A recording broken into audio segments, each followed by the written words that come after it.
وہ نبی اکرم صلی اللہ علیہ وسلم کی ذات اقدس۔ جب ہجرت کا حکم ہوا تو نبی اکرم صلی اللہ علیہ وسلم حضرت ابو بکر رضی اللہ عنہ کے گھر تشریف لے گئے۔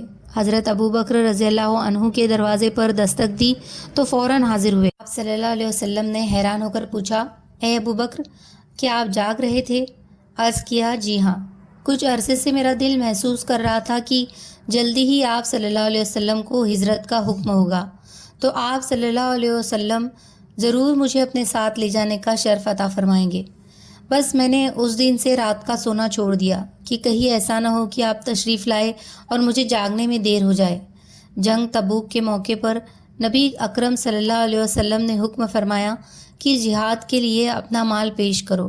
حضرت عمر رضی اللہ عنہ اپنے گھر کا آدھا مال لے آئے اور سوچتے رہے کہ آج میں حضرت ابو بکر رضی اللہ عنہ سے نیکی میں بڑھ جاؤں گا۔ لیکن جب صدیق اکبر آئے تو نبی اکرم صلی اللہ علیہ وسلم نے پوچھا، اے ابو بکر، اپنے پیچھے اپنے بیوی بچوں کے لیے کیا چھوڑا ہے؟ عرض کیا، اپنی بیوی بچوں کے لیے اللہ اور اس کے رسول کو چھوڑ آیا ہوں۔ پروانے کو چراغ ہے، بلبل کو پھول بس، صدیق کے لیے ہے خدا کا رسول بس۔ جب نبی اکرم صلی اللہ علیہ وسلم کا وصال مبارک ہوا تو صدیق اکبر رضی اللہ عنہ نے اپنا غم ان الفاظ میں ظاہر کیا، جب میں نے اپنے نبی صلی اللہ علیہ وسلم کو وفات کی حالت میں دیکھا تو کائنات اپنی وسعت کے باوجود مجھ پر تنگ ہو گئے۔ اس وقت آپ کی وفات پر میرا دل لرز اٹھا اور زندگی بھر میری کمر ٹوٹی رہے گی۔ کاش میں اپنے آقا کے انتقال سے پہلے قبر میں دفن کر دیا گیا ہوتا اور مجھ پر پتھر ہوتے۔ صدیق اکبر کے صدق و وفا کی انتہا۔ جب غار ثور میں پہنچنے کے لیے پہاڑ پر چڑھنے کا وقت تھا تو نبی اکرم صلی اللہ علیہ وسلم پاؤں کے پنجے لگا رہے تھے اور ہاتھوں کے بل اوپر چڑھ رہے تھے، پورا پاؤں نہیں لگا رہے تھے۔ اس طرح چڑھنے کا مقصد یہ تھا کہ قدموں کے نشان نہ لگے تاکہ دشمن قدموں کے نشان دیکھ کر پیچھے نہ آ جائے۔ جب حضرت صدیق اکبر رضی اللہ عنہ نے یہ دیکھا کہ محبوب زمین پر پاؤں نہیں لگا رہے ہیں، صرف پنجے لگا رہے ہیں، تو آپ صلی اللہ علیہ وسلم سے عرض کیا، اے اللہ کے محبوب، ابو بکر حاضر ہے، مہربانی فرمائیے، آپ میرے کندھوں پر سوار ہو جائیے۔ چنانچہ نبی علیہ الصلاۃ والسلام ان کے کندھوں پر سوار ہوئے اور وہ نبی اکرم صلی اللہ علیہ وسلم کو لے کر غار ثور تک پہنچے۔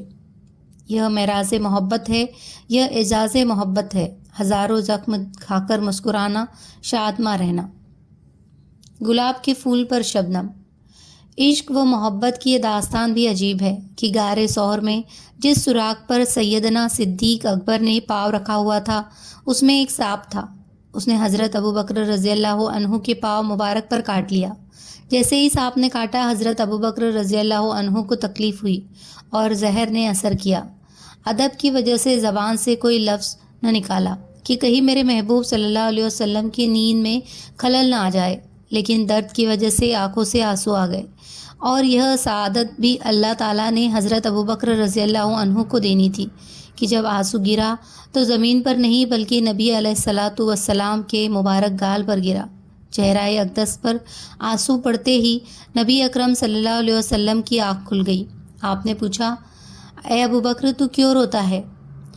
ارے رحمت للعالمین تو تیری گود میں ہے، اس حال میں بھی روتا ہے، اس کی کیا وجہ ہے؟ سیدنا حضرت صدیق اکبر رضی اللہ عنہ کی آنکھوں میں آنسو تھے۔ بتا دیا کہ اے اللہ کے محبوب، میرا پاؤں اس سوراخ پر تھا، کسی زہریلی چیز نے کاٹ لیا ہے، جس کے زہر کی وجہ سے آنسو نکل آئے، اور آنسو بھی گرے تو کہاں گرے؟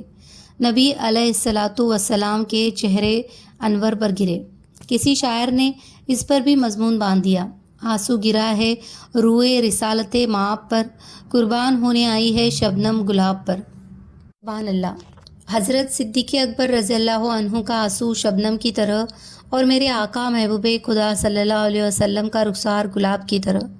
نبی علیہ الصلاۃ والسلام نے ابو بکر نے پوچھا، ابو بکر کیوں روتے ہو؟ عرض کیا، اے اللہ کے نبی، اس زہر کی وجہ سے تکلیف زیادہ ہے، اسی لیے رو رہا ہوں۔ لہٰذا تاجدار مدینہ، سرور کائنات، فقر موجودات سیدنا محمد مصطفیٰ صلی اللہ علیہ وسلم نے اپنے لعاب مبارک کو اس زخم کے اوپر لگایا، جس کی وجہ سے تکلیف بھی جاتی رہی اور زخم بھی ٹھیک ہو گیا۔ ابو قحافہ کے بیٹے کی سنہری وفاداری۔ 3 روز کے بعد غار ثور سے نکل کر مدینہ کی طرف روانہ ہوئے تو نبی علیہ الصلاۃ والسلام نے دیکھا کہ ابو بکر کبھی آگے چلتے ہیں، کبھی پیچھے چلتے ہیں، کبھی دائیں چلتے ہیں، کبھی بائیں چلتے ہیں۔ نبی علیہ الصلاۃ والسلام نے فرمایا، ابو بکر یہ کیا معاملہ ہے؟ عرض کیا، اے اللہ کے محبوب، جب پیچھے چلتا ہوں تو ڈر لگتا ہے کہ دشمن کہیں دائیں سے نہ آ جائے تو ادھر چلنے لگ جاتا ہوں، پھر ڈر لگتا ہے کہیں بائیں سے نہ حملہ وار ہو تو ادھر چلنے لگ جاتا ہوں۔ جس طرح شمع کے گرد پروانہ چکر لگا رہا ہوتا ہے، ایک عاشق صادق اپنے محبوب صلی اللہ علیہ وسلم کے گرد یوں چکر لگا رہا تھا۔ جب نبی علیہ الصلاۃ والسلام معبد کے گھر پہنچے تو بھوک کی وجہ سے آگے سفر جاری رکھنا دشوار ہو رہا تھا۔ حضرت ابو بکر صدیق رضی اللہ عنہ نے معبد کی اجازت سے بکریوں کا دودھ نکالا اور نبی علیہ الصلاۃ والسلام کی خدمت میں پیش کیا۔ جب نبی صلی اللہ علیہ وسلم نے خوب جی بھر کر پی لیا تو ابو بکر صدیق رضی اللہ عنہ کو خوشی ہوئی۔ چنانچہ بعد میں کسی موقع پر قصہ سناتے ہوئے ابو بکر صدیق رضی اللہ عنہ نے کہا، نبی صلی اللہ علیہ وسلم نے اتنا دودھ پیا کہ میں خوش ہو گیا۔ عشق نبوی کی یہ کتنی پیاری مثال ہے کہ دودھ تو محبوب پی رہے ہیں اور سچے عاشق کا دل خوشی سے پھولا نہیں سماتا۔ حالانکہ بھوک ابو بکر صدیق رضی اللہ عنہ کو بھی نڈھال کر رہی تھی۔ جب مدینہ طیبہ پہنچے تو مدینے والوں نے دونوں مہمانوں کا استقبال کیا، مگر کیونکہ انصار نے پہلے سے نبی علیہ الصلاۃ والسلام کی زیارت نہیں کی تھی، لہٰذا وہ غلطی سے ابو بکر صدیق رضی اللہ عنہ کے گرد جمع ہونے لگے۔ اتباع اتنی کامل تھی کہ حضور صلی اللہ علیہ وسلم اور ابو بکر صدیق رضی اللہ عنہ میں فرق کرنا مشکل ہو گیا تھا۔ رفتار، بات چیت، چال ڈھال، لباس وغیرہ میں اتنے ملتے تھے کہ نقل اور اصل میں کوئی فرق کرنا مشکل تھا۔ حضرت امیر خسرو رحمۃ اللہ فرماتے ہیں، میں تو ہو گیا، تو میں ہو گیا، میں جان بن گیا، تو جان ہو گیا۔ اب کوئی نہیں کہہ سکتا کہ میں اور ہوں اور تو اور ہے۔ یہ فنا فشے کا مقام ہے۔ عشق رسالت معاب میں آگے نکل گئے۔ حضرت عمر رضی اللہ عنہ فرماتے ہیں کہ نبی علیہ الصلاۃ والسلام نے ہمیں اللہ کے راستے میں خرچ کرنے کا حکم دیا۔ میرے پاس کافی مال تھا، میں نے سوچا میں آج ابو بکر صدیق رضی اللہ عنہ سے آگے نکل جاؤں گا، لہٰذا میں نے آدھا مال صدقہ کیا۔ نبی علیہ الصلاۃ والسلام نے پوچھا، گھر والوں کے لیے کیا چھوڑا؟ میں نے عرض کیا، اس کے برابر۔ اتنے میں ابو بکر صدیق رضی اللہ عنہ بھی اپنا مال لے کر آئے۔ نبی صلی اللہ علیہ وسلم نے پوچھا، گھر والوں کے لیے کیا چھوڑا؟